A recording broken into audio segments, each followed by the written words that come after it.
Bienvenue dans la Guilde, le podcast qui booste vos compétences en Quality Engineering. Je suis Jean-François Frézy, expert en Quality Engineering et passionné par la transmission des savoirs. Chaque semaine, je te partage des astuces pour transformer ta façon de travailler en Quality Engineering. Installe-toi bien, on est parti pour un nouvel épisode rempli de conseils concrets. N'oublie pas de t'inscrire à ma newsletter pour recevoir du contenu exclusif et ne rien rater. Chaque semaine, je te livre des méthodes actionnables, des outils efficaces et des stratégies sur les meilleures pratiques du moment, avec des formats courts, pratiques et accessibles à tous. Alors abonne-toi maintenant pour ne rien rater. Bienvenue dans l'épisode 4 de cette mini-série sur les communautés de pratique. Dans cet épisode, on va voir comment on peut mesurer l'impact et le succès d'une communauté de pratique en QA avec Nabil, qui est toujours parmi nous. Aujourd'hui, c'est quoi ta méthode, ta secret sauce pour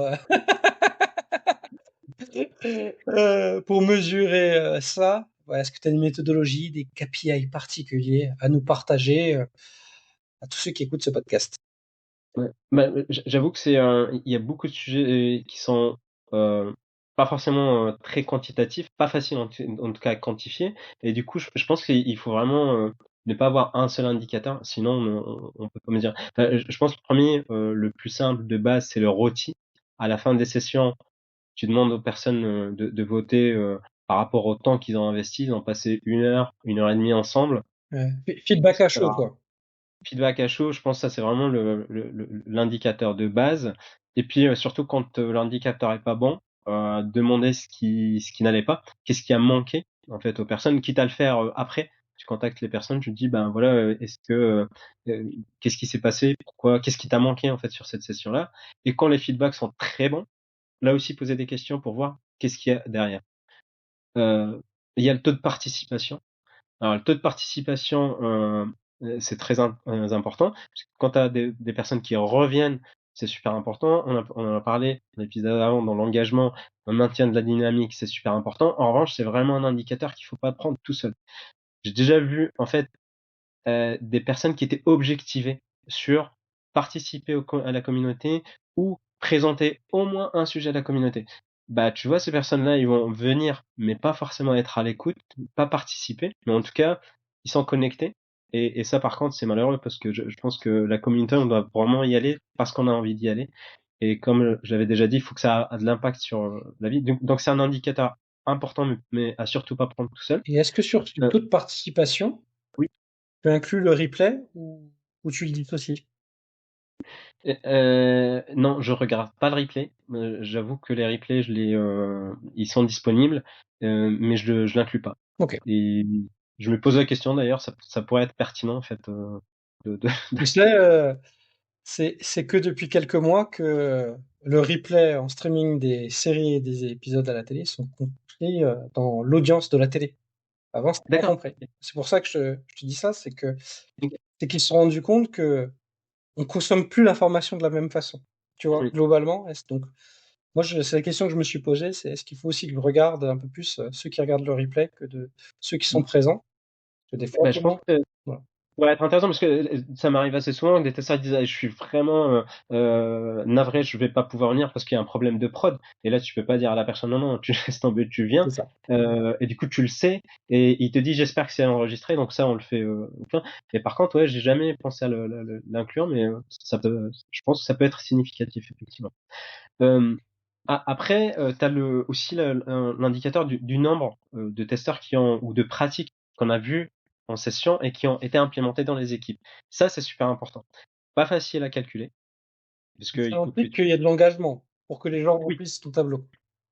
c'est ça, remplisse le tableau. Il faut que quand tu discutes aussi avec les testeurs dans les phases de coaching et tout, tu dis, OK, cette pratique-là, je sais que ça a été implémenté. Tu demandes, est-ce que c'était à la suite d'une des sessions ou pas. Euh, et, et voilà.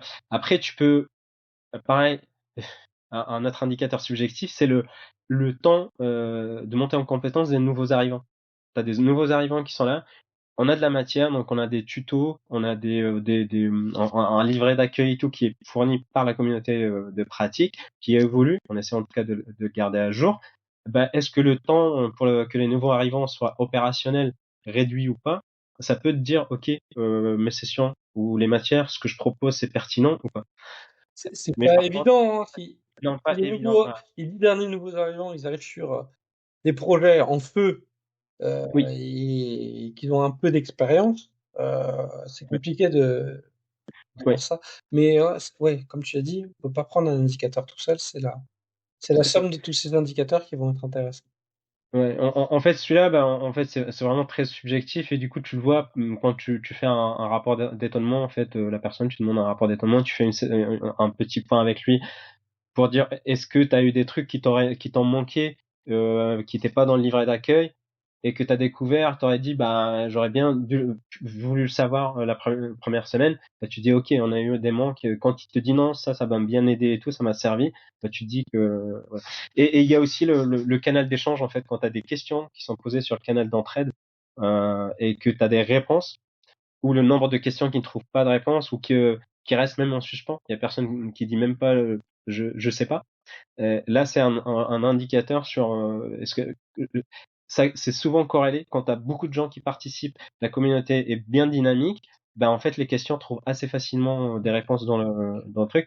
Quand tu as une dynamique en baisse, ben, les questions elles restent plus longtemps ou t'as qu'une seule ou deux personnes qui répondent assez souvent aux Mm. questions qui sont Je posées. trouve que c'est le meilleur indicateur visuel, c'est de voir que les gens ils communiquent sur un Oui, Slack ou un channel c'est ça. interne où ils posent des questions, des réponses et ils commencent à se faire des petites blagues, à raconter des trucs dessus et tu vois qu'il y a quelque chose qui s'est créé et que ça échange. Ça échange vraiment et que ça s'entraide et ça c'est vraiment intéressant. Mais ça veut pas dire que ça suffit et que ça va durer tout Non, le temps parce que non, les dynamiques de groupe se font et se défont. c'est sûr. C'est sûr. D'accord, OK. Donc ça, c'est vraiment, et est-ce que tu as des indicateurs qui ont déjà été, imposés ou demandés fortement par des directions pour, dire, «Bon, c'est bien gentil Nabil de mettre une communauté de pratique, mais moi, c'est quoi le ROI?» tu vois? Heu, Oui. Ouais, en fait, ça revient assez souvent parce que je pense que si passer autant que en fait le leader de communauté, passer devant le codir ou pour faire en fait des feedbacks de ce qui se passe dans les communautés et les cercles, et puis aussi prendre de l'info, c'est super important. Et en revanche, c'est souvent c'est ce genre d'indicateur qui est demandé. Mais ce qui a été aussi ce qui est demandé, c'est de faire la corrélation en fait entre ce qu'on fait dans les communautés et ce qui se passe dans les équipes. En fait, les processus d'équipe et tout. Et donc, bah, il y a des choses qu'on peut faire en fait. Par exemple, tu dis ok, on a travaillé sur comment faire du pair testing dans la communauté de pratique. Aujourd'hui, j'ai autant d'équipes où c'est vraiment implémenté et vraiment suivi. Donc ce genre de choses, c'est super important parce qu'on avait aussi fait dans la partie capitalisation, on essayait d'énumérer toutes les bonnes pratiques avec une présentation de qu'est-ce que c'est le pair testing, qu'est-ce que c'est la session de Tres Amigos et tout, qu'on avait des cartes pour pouvoir suivre ces pratiques dans les équipes. Et donc on avait les équipes qui avaient implémenté ça. C'était pérenne, c'était toujours respecté. On pouvait remonter en fait et faire une corrélation avec les sessions en présent. donc ça, c'est intéressant de pouvoir le relier, puis d'avoir des feedbacks. Moi, je sais ce qu'on faisait, c'était aussi des petits sondages avec des gens qui pouvaient mettre des commentaires positifs et des fois moins positifs, mais c'est vrai que de remonter au comité de direction le verbatim de choses notamment positives. Ils disaient ce que ça rapportait, ce que ça leur apportait au quotidien Oui, chez eux ou dans leur carrière. Ben, c'est toujours intéressant. Ça donne une image positive de l'entreprise. On sait que c'est quand même difficile de trouver des talents pour les incorporer dans les équipes. Et le fait qu'on fasse attention aux compétences et qu'il y ait une communauté de pratique qui fait qu'on va s'entraider, euh, c'est bien quand ça marche bien. C'est pas juste oui, du marketing. Globalement, qu'on soit d'accord. Mais c'est vrai que moi j'ai vu des gens rester plus longtemps sur des missions, dans des projets, parce qu'ils ont privilégié leur montée en compétences dans cet écosystème, mm, et que globalement, oui, financièrement à court terme, ils allaient gagner un peu plus d'argent en partant, et qu'ils savaient qu'à moyen terme, il y aurait des meilleures opportunités parce qu'ils allaient apprendre beaucoup plus vite dans cette organisation-là Mm. que dans celle qui lui proposait. Un peu de plus, chacun est différent, mais c'est vrai que moi j'ai toujours fait attention à l'organisation dans laquelle j'étais pour continuer à monter en compétences, me challenger.